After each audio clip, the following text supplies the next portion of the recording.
नमस्कार, जनता टीवी उत्तर प्रदेश उत्तराखंड देख रहे हैं आप। मैं हूं आपके साथ पूजा मोहन पांडे। खबरों की शुरुआत करते हुए सबसे पहले आपको बताएं, राज्यपाल आनंदीबेन पटेल ने प्रदेशवासियों को ईद उल अजहा और बकरीद की शुभकामनाएं दी हैं। उन्होंने बधाई संदेश में कहा कि ये त्याग और बलिदान के प्रति आदर व्यक्त करने का पर्व है। ऐसे पर्वों के माध्यम से सभी को खुशियां बांटने की प्रेरणा लेनी चाहिए। तो वहीं मुख्यमंत्री योगी आदित्यनाथ ने भी प्रदेशवासियों को बकरीद की शुभकामनाएं दी हैं। उन्होंने कहा कि ये त्योहार सभी को मिलजुल कर रहने और सामाजिक सद्भाव बनाए रखने की प्रेरणा देता है। उन्होंने कोविड-19 संक्रमण को देखते हुए लोगों से शारीरिक दूरी यानी कि सोशल डिस्टेंसिंग का पालन करते हुए घर से ही नमाज अता करने की बात कही है। पर्व मनाने की अपील भी करते मुख्यमंत्री नजर आए हैं, लेकिन तमाम नियम जो निर्धारित किए गए हैं उनकी पालना के अंतर्गत। तो वहीं भारतीय जनता पार्टी उत्तर प्रदेश विधानसभा चुनावों को लेकर बेहद संजीदा है। भाजपा में इन दिनों विधान परिषद में मनोनीत 4 पदों पर चयन को लेकर गंभीर मंथन चल रहा है। 4 में से एक पद पर कांग्रेस से भाजपा में शामिल होने वाले पूर्व केंद्रीय मंत्री जितिन प्रसाद का नाम लगभग तय माना जा रहा है। अन्य 3 लोगों के नामों को लेकर के जल्दी मोहर लगने की संभावना है। कांग्रेस में लंबे समय तक मंत्री रहे जितिन प्रसाद के लंबे अनुभव का लाभ भाजपा लेना चाहेगी। माना जा रहा है कि 2022 के उत्तर प्रदेश के विधानसभा चुनावों में जितिन प्रसाद को प्रबल ब्राह्मण चेहरे के तौर पर उपयोग में लाया जा सकता है। प्रचार में लगाने की उनकी तैयारी है। विधान परिषद सदस्य के तौर पर मनोनीत उनको इसी वजह से किया जा सकता है। 4 मनोनीत सदस्यों की फाइल सूची जितिन प्रसाद का नाम उसमें सबसे ऊपर है। भाजपा के राष्ट्रीय अध्यक्ष जेपी नड्डा के साथ ही भाजपा उत्तर प्रदेश के अध्यक्ष प्रदेश में जातीय गणित बिठाने की भरपूर कोशिश कर रहे हैं कि इन 4 नामों के जरिए, चाहे वो निषाद हो, चाहे वो राजभर हो, ब्राह्मण हो, इन तमाम जातियों को भी साधा जा सके ताकि 2022 के मद्देनजर सोशल इंजीनियरिंग परफेक्ट हो। संगठन महामंत्री सुनील बंसल के साथ नई दिल्ली में हुई बैठक में नड्डा और स्वतंत्र देव की सहमति भी इस पर ली गई है। वहीं रक्षा मंत्री राजनाथ सिंह आज 1 दिवसीय दौरे पर लखनऊ पहुंच रहे हैं। राजनाथ सिंह कुछ ही देर में अमौसी एयरपोर्ट पर पहुंचने वाले हैं। राजनाथ सिंह और मुख्यमंत्री योगी आदित्यनाथ यहां यूपी सरकार में मंत्री और गवर्नर रहे लालजी टंडन की प्रतिमा का लोकार्पण भी करने वाले हैं। राजनाथ अमौसी एयरपोर्ट पहुंचने के बाद हजरतगंज के लिए प्रस्थान करेंगे, जहां मल्टी लेवल पार्किंग का उद्घाटन होगा। रक्षा मंत्री पूर्व सीएम कल्याण सिंह से मिलने एसजीपीजीआई भी जाएंगे। आपको बता दें कि एसजीपीजीआई में भर्ती हैं कल्याण सिंह। उनका स्वास्थ्य काफी दिनों से ठीक नहीं चल रहा है। हालांकि देर शाम जब मेडिकल बुलेटिन जारी हुआ तो उसमें कहा गया कि उनको सपोर्ट पे रखा गया है, लेकिन उनको सांस लेने की तकलीफ के साथ साथ कुछ स्थिरता बनी हुई है। उनसे मिलने के लिए आनंदीबेन पटेल भी पहुंची हुई थी। कल्याण सिंह की स्थिति पहले जैसी ही है, अस्थिर बनी हुई है। कल्याण सिंह को नॉन इन्वेंसिव वेंटिलेशन पर रखा गया है। तो बेहद खास है राजधानी का दौरा राजनाथ सिंह का। लखनऊ के 1 दिवसीय दौरे पर हैं राजनाथ सिंह। सुबह 10:35, हालांकि 10:35 हो चुका है, लेकिन अब से कुछ ही देर के बाद अमौसी एयरपोर्ट पहुंच जाएंगे। लालजी टंडन की प्रतिमा का अनावरण 11 बजे के लगभग करने वाले हैं। राजनाथ सिंह 12:15 पर एसजीपीजीआई पहुंचेंगे, जहां पर सीएम कल्याण सिंह का हाल भी वो जानते नजर आएंगे। इस खबर पर ज्यादा जानकारी के लिए फोन लाइन पर हमारे संवाददाता अनूप हमारे साथ में जुड़ चुके हैं। अनूप, क्या कुछ अपडेट है आपके पास? और देखिए पूजा, थोड़ी देर में राजनाथ सिंह एयरपोर्ट पर पहुंचने वाले हैं। एयरपोर्ट पहुंचने के बाद सीधे हजरतगंज जाएंगे, जहां पर लालजी टंडन की प्रतिमा का अनावरण किया जाएगा। लालजी टंडन के बारे में पूजा, जिस तरीके से उनका राजनीतिक सफर रहा है, एक सांसद सभासद से सांसद तक उनका सफर रहा है, और उत्तर प्रदेश के विकास मंत्री भी रह चुके हैं। तो ऐसे में संगठन में काफी भागीदारी बीजेपी में रही है, सरकार में काफी भागीदारी रही है, और लखनऊ के विकास में अहम भूमिका उन्होंने निभाई है। इनकी 11 फीट की जो मूर्ति है वो वहां पर पहले चौक में लगाने का जो एक विचार चल रहा था, लेकिन फिर कई लोगों का जो प्रयास रहा, सभासदों का या फिर जो नेताओं का, उसके बाद अटल चौराहे के बगल में मल्टी लेवल पार्किंग है, वहां पर 11 फीट की प्रतिमा का अनावरण किया जाएगा। आज राजनाथ रक्षा मंत्री देश के खुद पहुंच रहे हैं, और साथ ही साथ संगठन में तमाम नेता, चाहे स्वतंत्र देव सिंह की बात करें प्रदेश अध्यक्ष, या फिर दोनों डिप्टी सीएम, करीब 150 लोगों को न्योता दिया गया है, क्योंकि कोविड काल के देखते हुए कम लोगों को बुलाया गया है। हालांकि बहुत सारी भीड़ इन पर इकट्ठा होने वाली थी, लेकिन इसके एहतियात के तौर पर कम लोगों की बुलाया शामिल किया जाएगा। पूजा इस दौरान अनूप मिलने के लिए भी जाएंगे। राजनाथ सिंह, कल्याण सिंह कहीं ना कहीं राजनाथ सिंह के राजनीतिक गुरु भी कहे जाते हैं। बिल्कुल सही बात है कि जिस तरीके से कल्याण सिंह ने और साथ ही साथ काम किया है और रक्षा मंत्री राजनाथ सिंह के साथ में, और उनकी स्थिति बहुत ही खराब बताई जा रही। हालांकि जो आर.के. धीमान है वो पीजीआई का डायरेक्टर, उनका कहना है कि उनकी स्थिति बहुत अच्छी नहीं कही जा सकती, कि जो विशेषज्ञ हैं उनको देखरेख में उनका इलाज चल रहा है, लेकिन स्थिति बहुत अच्छी नहीं है, तो उनसे मिलने जाएंगे। इसके पहले भी लगातार जो नेता मुख्यमंत्री की बात करें, आनंदीबेन पटेल जो उत्तर प्रदेश की राज्यपाल हैं, वो भी मुलाकात उनसे कर चुकी है। बिल्कुल, ऐसे में जनता टीवी भी उनके बेहतर स्वास्थ्य की कामना करता है। बहुत शुक्रिया अनूप हमारे साथ जुड़ने के लिए, अहम जानकारी साझा करने के लिए। तो वहीं ईद उल अजहा यानी कि बकरीद के मौके पर प्रशासन ने तमाम तैयारियां मुकम्मल कर ली। प्रशासन की ओर से जारी आदेश में कोरोना महामारी को देखते हुए लोगों से अपील की गई है कि वो घर में रहकर नमाज अता करें, मस्जिद या फिर ईदगाह पर इकट्ठा होकर नमाज ना पढ़ें। 50 से ज्यादा लोगों के इकट्ठा होने पर पाबंदी है। देश भर में कोरोना को देखते हुए बकरीद पर राज्यों ने अलग अलग गाइडलाइंस भी जारी करी हैं। लोगों से कहा गया है कि प्रतिबंधित पशु की कुर्बानी ना दें, खुले में कुर्बानी ना कराई जाए।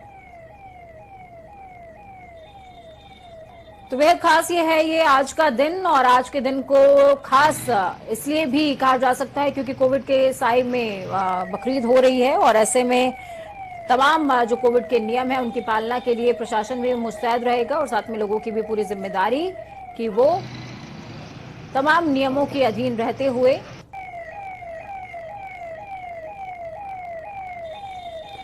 बकरीद मनाएं। इस खबर पर ज्यादा जानकारी के लिए फजलुर रहमान हमारे साथ में बरेली से जुड़ चुके हैं, साथ में अनूप हमारे साथ लखनऊ से जुड़े हुए हैं। बरेली का रुख करेंगे, फजल हमारे साथ जुड़े हुए हैं। फजल, क्या कुछ अपडेट है ग्राउंड जीरो से? क्या उत्साह है लोगों में? कोविड गाइडलाइन का कितना पालन हो पा रहा है? बरेली में ईद का त्योहार बड़ी सादगी के साथ मनाया जा रहा है। पूरी तरीके से सरकार की जो गाइडलाइन है उसका पालन किया जा रहा है। जो पशु और प्रतिबंध है लगा हुआ पशुओं पे, वो पशु ना तो खरीदे गए ना ही उनकी कुर्बानी की गई, क्योंकि जुमे की नमाज में जो मौलाना थे उन्होंने इस बात की तकरीर में कहा कि जो सरकार की तरफ से जो प्रतिबंध पशु है उसको ना ही खरीदा जाए और ना ही कुर्बानी की जाए, क्योंकि इस्लाम धर्म में ये साफ गाइड है कि जो सरकार की गाइडलाइन है उसका मुसलमान पूरी तरीके से पालन करे। इसी के चलते ठीक है फजल, आपके साथ में थोड़ी सी तकनीकी खराबी आ रही है। एक बार फिर से कोशिश हमारी होगी कि आपसे बातचीत हो सके। तो लगातार आपने सुना कि बरेली में हालांकि नियमों की पालना किस तरीके से है। फजलुर रहमान ने हमें बताया कि लोग नियमों की पालना करते हुए घर में ही नमाज अदा कर रहे हैं। साथ में प्रतिबंधित पशु, जिनको सरकार की तरफ से ये अपील की गई है कि प्रतिबंधित पशुओं की बलि ना दी जाए, कुर्बानी ना दी जाए, तो ऐसे पशुओं को खरीदा ही नहीं जा रहा है।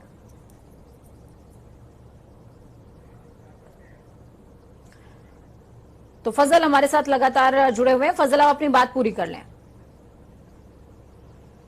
तो ये जो जुमे की नमाज में मौलाना ने जो तकरीर की उसका पूरी तरीके से शहर में और पूरे मंडल में असर देखा गया है, क्योंकि बकरा ईद को जो पशु पर प्रतिबंध सरकार की तरफ से लगाया गया उस पशु को ना तो खरीदा गया ना ही उसकी कुर्बानी की गई है। ठीक है, आपके पास मैं लौटती हूँ। फजल, हमारे साथ में अनूप भी जुड़े हुए हैं लखनऊ से। अनूप, आप तक मेरी आवाज पहुंच रही है? कंफर्म कर दें।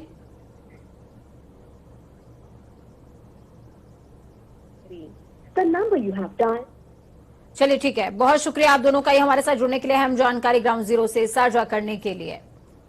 तो खबरों में आगे बढ़ते हैं। देश भर में उठ रहे पेगासस मामले में विवाद को लेकर कांग्रेस लगातार बीजेपी पर वार कर रही है और जासूसी करने का गंभीर आरोप भी लगा रही है। तो वहीं सीएम योगी के बयान को लेकर कांग्रेस विधान परिषद दल के नेता दीपक सिंह ने बीजेपी पर एक के बाद एक कई गंभीर आरोप लगाए हैं। क्या कुछ उन्होंने कहा, आपको सुनना चाहिए, सुनिए। जनता पार्टी सरकार के पहले भारत बहुत सारे मामलों में अग्रणी पंक्ति में खड़ा था, लेकिन जब से भारतीय जनता पार्टी सरकार बनी है भारत में लगातार लोकतंत्र सूचकांक में गिरावट आई। जो दुनिया के तमाम सर्वे कहते हैं, भुखमरी में हम पाकिस्तान बांग्लादेश से पीछे कर दिया भाजपा सरकार ने। जो दुनिया के सर्वे कहते हैं बच्चों की घटिया शिक्षा, खुशहाल देशों की श्रेणी, आर्थिक रूप से कमजोर, किसने भारत को किया? भारतीय जनता पार्टी की सरकार ने किया। जहां तक पेगासस का मामला है, स्पष्ट हो चुका है कि पत्रकारों का, विपक्ष के नेताओं का, राहुल गांधी जी का जिस तरह से जासूसी कराई गई, ये लगता है कि भारतीय जनता पार्टी की सरकार देश के लिए नहीं, सिर्फ अपनी सुरक्षा के लिए काम करती है, अपनी सुरक्षा के बचाव के लिए काम करती है और देश को कमजोर और बदनाम करने के लिए काम करती है।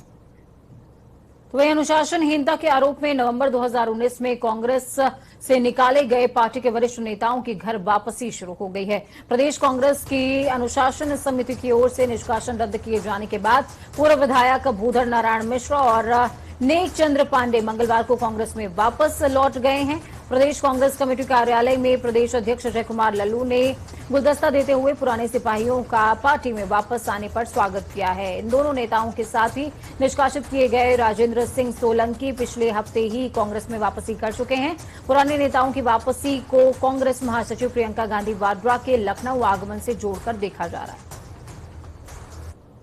तो वहीं समाजवादी पार्टी के राष्ट्रीय अध्यक्ष अखिलेश यादव रथ यात्रा से चुनावी आगाज करने वाले हैं। अखिलेश लखनऊ से उन्नाव तक रथ लेकर जाएंगे। वहां पर ग्राम सरौसा स्थित मनोहर लाल इंटर कॉलेज में पूर्व मंत्री मनोहर लाल की मूर्ति का अनावरण भी करेंगे। अखिलेश यादव मूर्ति अनावरण करने के बाद जनसभा को संबोधित भी कर सकते हैं। इस रथ यात्रा में उन्नाव के अलावा हरदोई, कानपुर, रायबरेली सहित अन्य जिलों के लोगों के भी जुटने की संभावना जताई जा रही है, लेकिन जिला प्रशासन ने कोविड प्रोटोकॉल का हवाला देते हुए जनसभा की अनुमति देने से मना कर दिया। इसके बाद सपा ने अपनी रणनीति तब्दील कर दी। अब सपा के राष्ट्रीय अध्यक्ष लखनऊ से उन्नाव तक रथ लेकर जाएंगे। इसके जरिए चुनाव अभियान की शुरुआत होगी। प्रदेश में काफी लंबे इंतजार के बाद मौसम का मिजाज तब्दील हुआ। तेज बारिश से कहीं पर लोगों को राहत मिली तो कहीं यही बारिश लोगों के लिए आफत बन गई। जी हां, वहीं मौसम विभाग की तरफ से पूरे प्रदेश में मानसून सक्रिय हो गया है। इसको लेकर अलर्ट जारी कर दिया गया है। अगले 24 घंटे प्रदेश के कुछ हिस्सों में भारी बारिश की संभावना जताई जा रही है, लेकिन कई जगहों पर बारिश ने स्मार्ट सिटी की पोल भी खोली है। इस वक्त आपकी टीवी स्क्रीन पर चंद तस्वीरें हैं, अलग अलग जगहों की तस्वीरें हैं। तस्वीरें 4 तासीर 75 जिलों की समझिए। अमेठी, सीतापुर, बरेली, इटावा।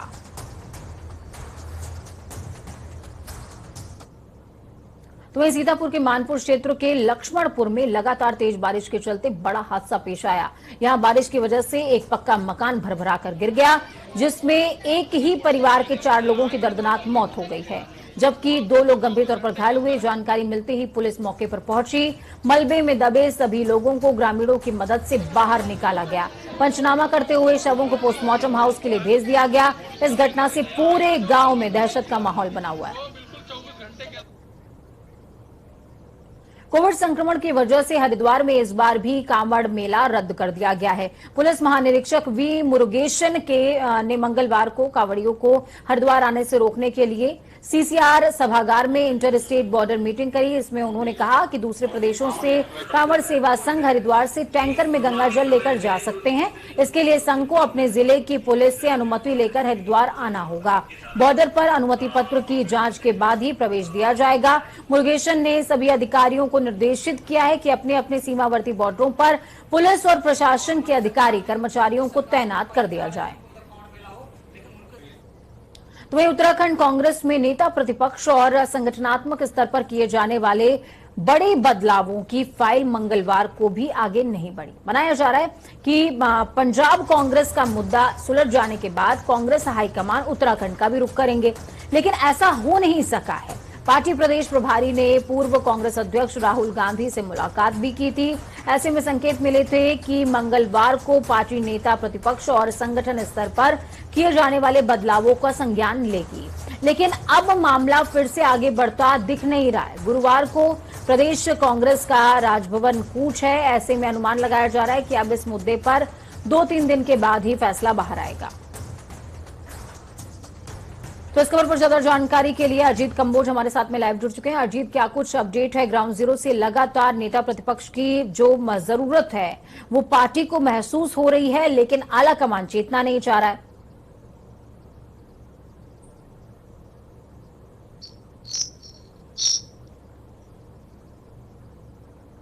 अजीत, आप तक मेरी आवाज पहुंच पा रही है क्या? चलिए, अजीत से मेरी बात नहीं हो पा रही है। एक बार कोशिश होगी कि अजीत से संपर्क हम कर सके। तो वहीं अंतर्राष्ट्रीय महिला क्रिकेट टीम में शामिल होकर इंग्लैंड में धमाकेदार आगाज करने वाली देहरादून की बेटी स्नेहा राणा का घर वापस लौटने पर जोरदार स्वागत किया गया। सरकार में कैबिनेट मंत्री गणेश जोशी ने स्नेहा को उनके घर जाकर बेहतरीन प्रदर्शन के लिए बधाई भी दी है। तो वहीं बेहद ही सीमित संसाधनों के साथ घर से निकलकर अंतर्राष्ट्रीय क्रिकेट में पहचान बनाने वाली स्नेहा से खास बातचीत की हमारे संवाददाता अजीत काम्बोज ने। देखिए। अंतर्राष्ट्रीय महिला क्रिकेट में अलग पहचान बनाने वाली देहरादून की बेटी स्नेहा राणा इस वक्त हमारे साथ है। स्नेहा, काफी लंबे समय बाद एक मैच में आपने डेब्यू किया और फिर उसमें बेहतरीन क्या? देखिए, मेरे लिए तो बहुत ही प्राउड मोमेंट है कि मैंने अपने कमबैक के बाद और टेस्ट मैच में डेब्यू करना, मेरे पहले तो वो ही एक बहुत बड़ी बात है कि आप कमबैक करने के बाद और डेब्यू कर रहे हैं फर्स्ट उसमें ही, तो वो ही एक प्राउड मोमेंट है। और दूसरा प्राउड मोमेंट ये है कि मैंने उस अपने फर्स्ट मैच में ही, डेब्यू मैच में ही इतना अच्छा परफॉर्मेंस किया है जिसकी वजह से आज मुझे सारा हिंदुस्तान जान रहा है। जब आपका चयन हुआ था तो एक बात आपने ट्वीट या फेसबुक के माध्यम से पोस्ट की थी अपने पापा को लेकर, उसमें कैसा था वो पल? क्योंकि काफी चीजें हमने भी पढ़ी, देखी, सुनी। देखिए, वो एक बहुत ही इमोशनल मोमेंट था बिकॉज उनकी हमेशा से इच्छा थी कि मैं इस स्तर पे खेलूं और उन्होंने हमेशा मुझे सपोर्ट किया है। और जब ये टीम डिक्लेयर हुई तो वो मेरे साथ नहीं थे, तो वो एक बहुत ही इमोशनल मोमेंट था। लेकिन मैं आज इतना प्राउड फील कर रही हूँ और शायद वो जहाँ भी होंगे वो भी बहुत प्राउड फील कर रहे होंगे कि मैंने उनका नाम इतना रोशन किया है। लंबा गैप रहा मैच के बीच में, किस तरह से आपने अपने आप को मोटिवेट किया और कैसे तैयारी की मैचों को? देखिए, जब मैं आज 5 साल के बाद जो कमबैक हुआ है, जो वो 5 साल का गैप था, तो मुझे ऐसा लगता है कि वो हर एक खिलाड़ी का एक फेज होता है जब आप डाउनफॉल होते हो, लेकिन उस टाइम मेंटली स्ट्रांग होना आपको बहुत ज़रूरी है। तो मैं सिर्फ मेंटली स्ट्रांग थी और मैंने कभी भी गिव अप नहीं किया। बस मेरा एक वही मोटिवेशन था कि गिव अप नहीं करना है और अपने आप को प्रूव करना है। राष्ट्रीय स्तर पर देहरादून की पहचान बनाना, आगे आने वाली पीढ़ी को लेकर क्या मैसेज आपकी तरफ से जाएगा कि छोटा शहर है लेकिन ऊंचाई जा? देखिए, अगर आपके अंदर इतना जज्बा है, आपके अंदर टैलेंट है, तो आप अगर अच्छा करेंगे तो मुझे लगता है आपके शहर का नाम खुद ही वो एक्सपोजर मिलेगा आपके शहर के नाम को। तो आप बस अच्छा करिए, आप मेहनत करिए, अगर आपका नाम होगा तो साथ ही साथ आपके राज्य का भी नाम होगा। तो ये थी अंतर्राष्ट्रीय क्रिकेटर स्नेहा राणा, जो अंतर्राष्ट्रीय स्तर पर एक नई पहचान बना चुकी हैं और अब देहरादून का नाम भी ऊंचा किया है और साथ ही उनकी कोशिश है कि आने वाले समय और बेहतर वो प्रदर्शन कर सकें। अपने सहयोगी रुपेश नेगी के साथ अजीत काम्बोज, जनता टीवी, देहरादून। तो स्नेहा के बेहतर भविष्य के लिए जनता टीवी भी कामना करता है। बहुत शुक्रिया। स्नेहा हमारे साथ जुड़ी थी और आपने देखा भी कि क्या कुछ वो कहती नजर आ रही हैं, तो उनके जीवन से प्रेरणा हमें भी लेनी चाहिए। वक्त छोटे से ब्रेक का, ब्रेक के उस पार खबरों का सफर लगातार जारी है।